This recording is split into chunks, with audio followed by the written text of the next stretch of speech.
Police department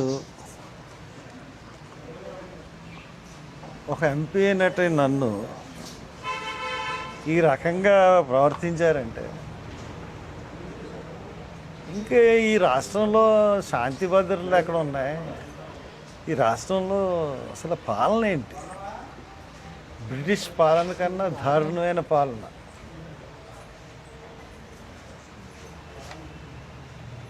నేను పొద్దునుంచి ఏమి తినలేదు. ప్రవీణ్ పగడాలకి నేను ఒక మీటింగ్కి పిలుపు ఇవ్వలే, ఒక ర్యాలీకి పిలుపు ఇవ్వలేదు, ఒక ధర్నాకి పిలుపు ఇవ్వలేదు. ఎవరి కుటుంబంతో వాళ్ళు వచ్చి ప్రవీణ్కి కొవ్వొత్తులు వెలిగించి ఇది హత్య కింద భావిస్తున్నాం అనుకున్న వాళ్ళందరూ వచ్చి అక్కడ కొవ్వొత్తులు వెలిగించండి అని చెప్పడం జరిగింది. అటువంటిది పొద్దున్న అక్కడికి వెళ్ళి వచ్చిన వాళ్ళకి ఎండగా ఉంటుంది, టెంట్ వేద్దాం, కొంచెం స్టేజ్ కింద చేద్దాం అంటే మార్నింగ్ 7:30కి వెళ్ళాను. అక్కడికి 7:30కి ఒకరిద్దరు కానిస్టేబుల్ ఉన్నారు, కొద్దిగా వెనక్కి వేసుకోండి సార్ అన్నారు. సరే వెనక్కి వేసుకుంటారని చెప్పేసి వచ్చేసాను. తర్వాత డిఎస్పీ వాళ్ళు వచ్చి వాళ్ళెవరు చెప్పలేదు కానీ మొత్తం అన్నీ పట్టుకెళ్ళిపోయారు. సరే పట్టుకెళ్ళిపోయారని చెప్పి డిఎస్పీ గారికి ఫోన్ చేశాను. ఏంటంటే ఇలా పట్టుకెళ్ళిపోయారంటే మీరు అక్కడ చేయడానికి వీల్లేదు. మేము ఏం చేస్తామండి, మేము ధర్నాలు చేస్తామని అనలేదు. సెక్షన్ 30 ఉంది, సెక్షన్ 144 ఉంది. మేము సెక్షన్ 30కి విరుద్ధంగా మేము అక్కడ ఏం ప్రవర్తించట్లేదు. మైక్ ఏం పెట్టం, స్పీచెస్ ఉండవు. ఎవరికి వచ్చి సింగిల్గా వచ్చి వాళ్ళు వెళ్ళిపోతారు, గుబ్బుగొడ్డం ఉండదు. అదే మేము చేయదలుచుకున్నాం అని చెప్తే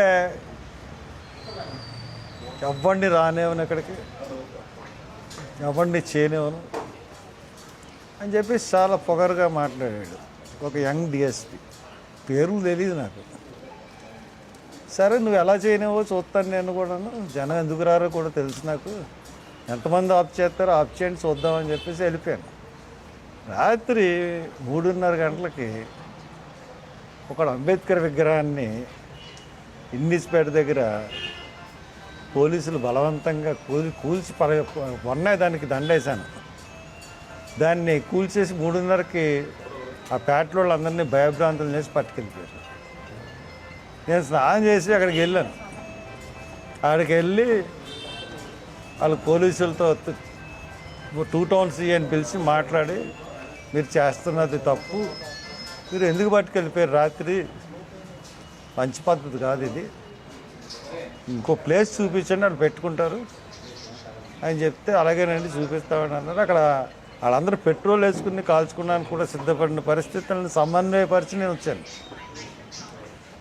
వచ్చిన తర్వాత అక్కడ పోలీసులు విపరీతమైన, ఎందుకు అంత పోలీసులు నాకు అర్థం అవ్వలేదు. సరే శాంతి భద్రతలకి పోనీ ట్రాఫిక్కి చేశారంటే అర్థం చేసుకున్నాను. సరే వాళ్ళు పెడతామన్న చోటకి మేము ఇంక మళ్ళీ వెళ్ళలేదు, వాళ్ళు అబ్జెక్ట్ చేస్తున్న చోటకి. మేము ఇక్కడ అక్కడ ప్రకృతి వేదిక ఉంది కదా, అక్కడ పెట్టుకుందాం అని చెప్పేసి అనుకుని లాస్ట్గా ఒకసారి వెళ్దాము, అడుగుదాము, అక్కడ పర్మిషన్ ఇస్తారేమో, ఒక టేబుల్ వేసుకుని కొవ్వొత్తి పెడదామని వెళ్ళాను. వెళ్ళేటడుగు పొలవ అంటే వచ్చేసారు. కారు దిగలేదు నేను, ఎందుకంటే కారు దిగితే వాళ్ళు నేను తోసానంటారు, చేశానంటారు, రకరకాల కేసులు పెడతారు. ఇంతకుముందు కూడా కారు దిగపోయినా కూడా కేసులు పెట్టారు. పోలీసులు సంగతి తెలుసు కానీ కారు దిగలేదు. కారు దిగపోతే వాళ్ళు నా కారు ఎక్కడానికి ప్రయత్నించారు. నేను డ్రైవింగ్ సీట్లోకి వచ్చాను. నన్ను డ్రైవింగ్ సీట్లోకి నుంచి లాగడానికి పోలీసులు 100 మంది పోలీసులు, కారులోంచి దించడానికి 15 నిమిషాలు నన్ను ఎంత దారుణంగా హింసించారంటే, ఇష్టానుసారంగా లాగి గీసేసి, అయినా కానీ నన్ను కారులోంచి 15 నిమిషాల వరకు దించలేకపోయారు 50 మంది పోలీసులు, డిఎస్పీలు. వెనక నుంచి ఒక ఇద్దరు డిఎస్పీలు తోయడం, ఇటేపు నుంచి కాళ్ళు పెట్టి కాళ్ళు ఇరిసేసి లాగడం, ఒక పశువు కన్నా దారుణంగా లాగారు నన్ను. అయినా వాళ్ళ వల్ల అవ్వలేదు. ఇంతమంది చూసినా నన్ను లాగలేకపోయారు. సరే 15 నిమిషాల తర్వాత అంతమందిని ఇంతసేపు నేను ఒక్కడిని ప్రొటెక్ట్ చేయగలను, ఒక్కోడు అంబోతుల్లో ఉన్నారు. సరే 15 నిమిషాల తర్వాత నన్ను ఎత్తుకుని తీసుకెళ్ళి ఆ జీప్లో కూర్చోబెట్టి చెరుకు పక్కన పోలీసులు తీసుకున్నారు. అప్పటికి 3:45, 10 నిమిషాల దాకా 4 అవి ఉంటుంది. ఇంకా అక్కడ మొదలుకునండి రాజానగరం వరకు తీసుకెళ్ళారు. అక్కడి నుంచి మళ్ళీ వేమగిరి వరకు తీసుకెళ్ళారు. మళ్ళీ వేమగిరి నుంచి మళ్ళీ రాజానగరం వైపు తీసుకెళ్ళారు. మళ్ళీ లాలాచెరువు వచ్చి మళ్ళీ బొమ్మూరు నుంచి మళ్ళీ తిప్పి మళ్ళీ లోనకు తీసుకెళ్ళి అక్కడ దివాన్ చెరువు ఎదురుకుండా రోడ్డు ఉంటే ఆ రోడ్డు నిర్మానుష్యం, ఎవ్వరు లేరు. అన్నీ చుట్టూ పొదలు. ఏవో అక్కడ ఏంటంటే మన హాస్పిటల్ ఒకటి ఉంది, శ్రీనివాస్ గారి దగ్గర, శ్రీనివాస్ అనుకుంటా, గూడుగూరు శ్రీనివాస గారి హాస్పిటల్ వెనకాల అసలు నివాసాలు కానీ ఏం లేవు. ఒక నిర్మానుష్య ప్రదేశానికి తీసుకెళ్ళి 3 జీపులు అక్కడ దించారు. దించి అక్కడ 2 గంటలు ఉంచారు. అంటే నేను పారిపోతే కాల్ చేద్దాం అనుకుంటున్నారా అని ఎటకారాలు కూడా ఆడాను. ఏం చేయమండి, మాకు ఇన్స్ట్రక్షన్స్ అంటే నిమిషానికి ఫోనే. మరి ఎస్పీ గాడో ఐజీ గాడో తెలియదు, కానీ ఎస్పీ గాడేమో ఐజీ గాడేమో తెలియదు, కానీ నిమిషానికి ఇన్స్ట్రక్షన్. మరి డిఎస్పీలో ఊరిని అమ్మ ఇదేమీ సార్, నేను ఎక్కడ ఏమన్నా నేరం చేశానా, ఎవరన్నా అడ్డుకున్నానా, ఏమన్నా చేశానా అంటే నాకు ఒళ్ళు మండి ఘాట్ అంటున్నాను. యథవలం బ్రిటిష్ వీళ్ళ సీఏలో మాట్లాడుకున్నారు. బ్రిటిష్ వాళ్ళ కాలంలో కూడా ఇంత హెరాస్మెంట్ మన స్వాతంత్ర సమరయోధులు అనుభవించి ఉంటారండి అని అనుకుంటారు వాళ్ళు.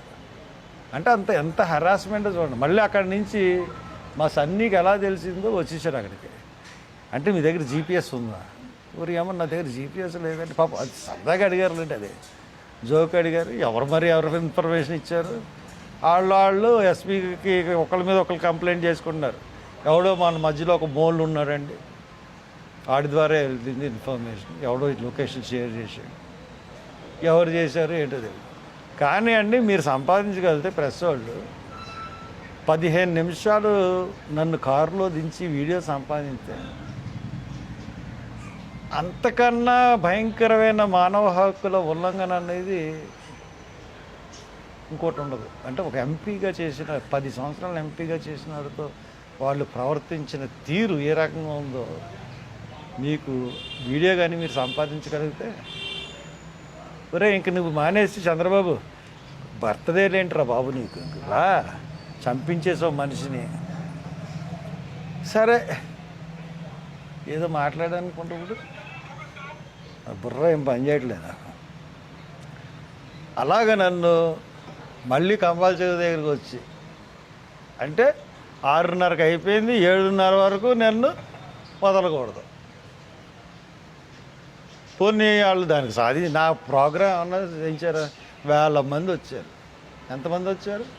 25,000 కన్నా పైన.